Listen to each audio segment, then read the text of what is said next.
শিশু নারীর প্রাণ যায়, তাহলে সেই দায় কি ভারতবর্ষ নেবে না তো? আপনার কি মনে হয় আলোচনার মাধ্যমে পাকিস্তান শুনবে বা পাকিস্তান মেনে নেবে? না, প্রথমত হচ্ছে যে আপনার কাছে তারপরে কি অপশন আছে? আলোচনার মাধ্যমে হবে না, তাহলে কি যুদ্ধ করে হবে? বিজেপির যে সজল ঘোষ তিনি কিন্তু বলেছেন যারা যুদ্ধ না শান্তি চায় বলে উনি মারবেন, উনি মেরে দেখুক। ওরা মারলে আমাদের একজনকে মারলে আমরা 10 জন ঢাল হয়ে দাঁড়িয়ে থাকবো।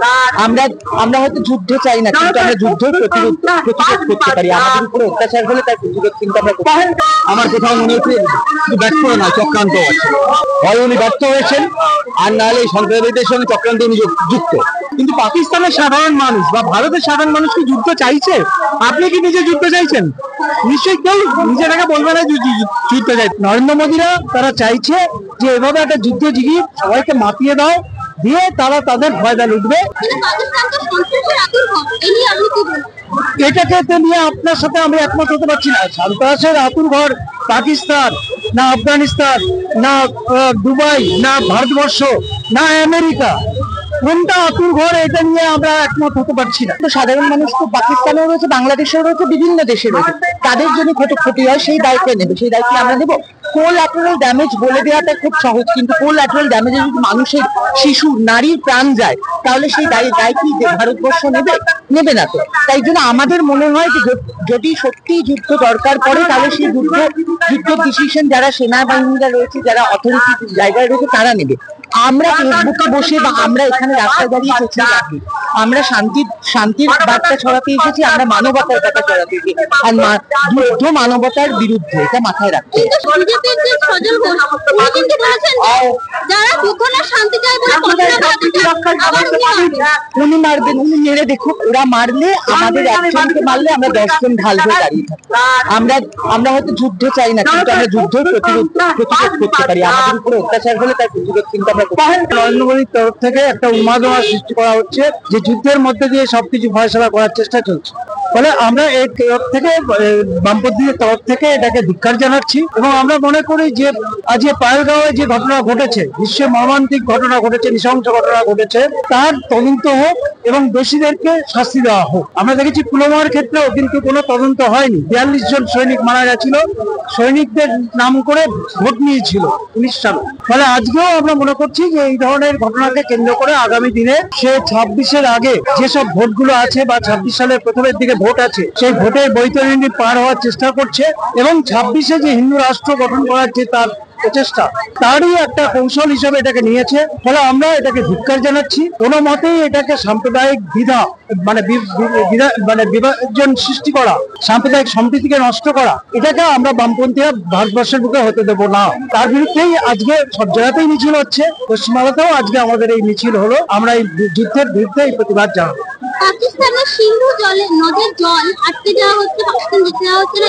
এই যে চুক্তি, এই চুক্তিটাকে যে ভারত সরকার নাকচ করছে, এটা নিয়ে আপনাদের এত বিরোধ কেন?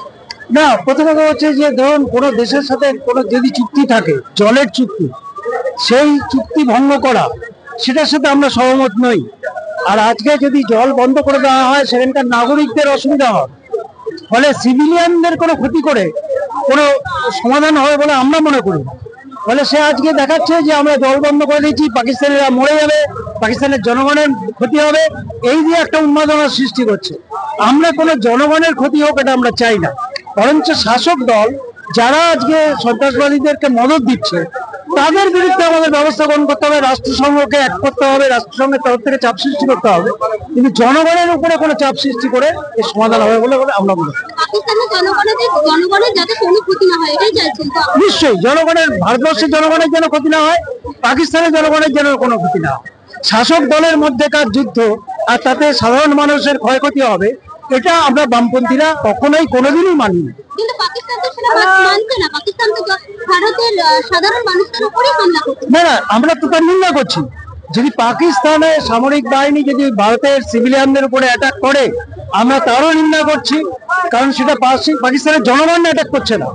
আমরা জনগণের পক্ষে, আমরা পাকিস্তানের শাসকদের পক্ষে নই। ফলে আমাদের শাসকরাও যদি সিভিলিয়ানদের উপরে হামলা করে পাকিস্তানের, আমরা তার বিরোধিতা করছি। ফলে এটার ক্ষেত্রে তো কোনো আলাদা বিষয় নয় যে পাকিস্তান আমাদের সিভিলিয়ানের উপরে হামলা করছে, তাই আমাদের সামরিক বাহিনী ওদের সিভিলিয়ানের উপরে হামলা করুক, এটাকে কখনোই আমরা বলবো না যে এরকম ধরনের কার্যকলাপে মেতে ওঠা হোক। এটা বিজেপি, RSS, নরেন্দ্র মোদীরা তারা চাইছে যে এভাবে একটা যুদ্ধ জিগিয়ে সবাইকে মাতিয়ে দাও, দিয়ে তারা তাদের ফায়দা লুটবে। আগামী দিনে যেটা হবে, আরো এই মুহূর্তে তো পেট্রোলের দাম বেড়ে গেল, আরো আগামী দিনে জিনিসপত্রের দাম বাড়বে। আদানি আম্বানি বড় বড় পুঁজিপতিরা লাভবান হবে, আর বাজেট থেকে ক্ষতিগ্রস্ত হবে আমাদের সাধারণ মানুষ, তাদের ক্ষতি হবে। ফলে যুদ্ধ আমরা চাই। 71 সালে যখন ইন্দিরা গান্ধী যুদ্ধ ঘোষণা করেছিলেন, তখনকার সময় কিন্তু আপনারা সেভাবে বিরোধিতা করেন। কে বলেছে? আমরা সিভিলিয়ানদের উপরে অ্যাটাকের ক্ষেত্রে সবসময় বিরোধিতা করেছি। আমরা পূর্ব পাকিস্তানে যখন বাংলাদেশ হয়নি, তখন সেখানকার নারীদের উপরে যে অত্যাচার হয়েছে, সেখানকার সিভিলিয়ানদেরকে যেভাবে হত্যা করেছে পাকিস্তানি সৈন্যরা, আমরা তার বিরোধিতা করেছি। আমরা তার বঞ্চ সবাই মিলে প্রতিবাদ করেছি, সবাই মিলে চেষ্টা করেছি সেটাকে বন্ধ করার। কখনো আমাদের ভারতবর্ষের তরফ থেকে সেখানকার সিভিলিয়ানদের উপর হামলা হোক, এটার পক্ষে কোনোদিনই দাঁড়ায়নি। বরঞ্চ তাদের সামরিক যে বাহিনী, তারা যে জন্য হামলা চালাচ্ছিল, তার বিরোধিতা করেছি। আমরা এখনো বিরোধিতা করি। কিন্তু পাকিস্তান তো সন্ত্রাসের আতুরঘর, এই নিয়ে আপনি কি বলবেন? এটাকে তো নিয়ে আপনার সাথে আমি একমত হতে পারছি না। সন্ত্রাসের আতুরঘর পাকিস্তান না, আফগানিস্তান না, দুবাই না, ভারতবর্ষ না, আমেরিকা, কোনটা আতুরঘর, এটা নিয়ে আমরা একমত হতে পারছি না। ফলে আমরা মনে করি যে দেশেই সন্ত্রাসবাদ মাথাচাড়া দেবে, সেই দেশের সরকারের দায়িত্ব সেই সন্ত্রাসবাদকে রক্ষা, এটা সেই দেশের দায়িত্বের মধ্যে পড়ে যায়। ফলে পাকিস্তানে যদি আজকে যদি এরকম ধরনের কিছু ঘাঁটি তৈরি হয়, তাহলে পাকিস্তানের সরকারের উচিত সেগুলোকে বন্ধ করা, সেগুলো নিয়ে ডিপ্লোম্যাটিক আলোচনা হোক, আমরা তার পক্ষে আছি। কিন্তু এরকম ধরনের মানুষ হত্যা করা, মানুষের ক্ষতিকারক এই যুদ্ধ আমরা চাই। আপনার কি মনে হয় আলোচনার মাধ্যমে পাকিস্তান শুনবে বা পাকিস্তান মেনে নেবে? না, প্রথমত হচ্ছে যে আপনার কাছে তারপরে কি অপশন আছে? আলোচনার মাধ্যমে হবে না, তাহলে কি যুদ্ধ করে হবে? আজ পর্যন্ত যতই যুদ্ধ, বিশ্বযুদ্ধ, যা কিছু নিষ্পত্তি হয়েছে টেবিল টকের মধ্যে দিয়ে, আলোচনার মধ্যে দিয়ে। ফলে আলোচনাই পারে সমাধান করতে। কেউ যদি বলে যে যুদ্ধই এর সমাধান করবে, আজকে ইতিহাস তা প্রমাণ দেয়নি। ফলে কোনোদিন যুদ্ধের মধ্যে দিয়ে সমাধান হয়নি, টেবিল টকে বসতে হয়েছে, আলোচনায় বসতেই হয়েছে।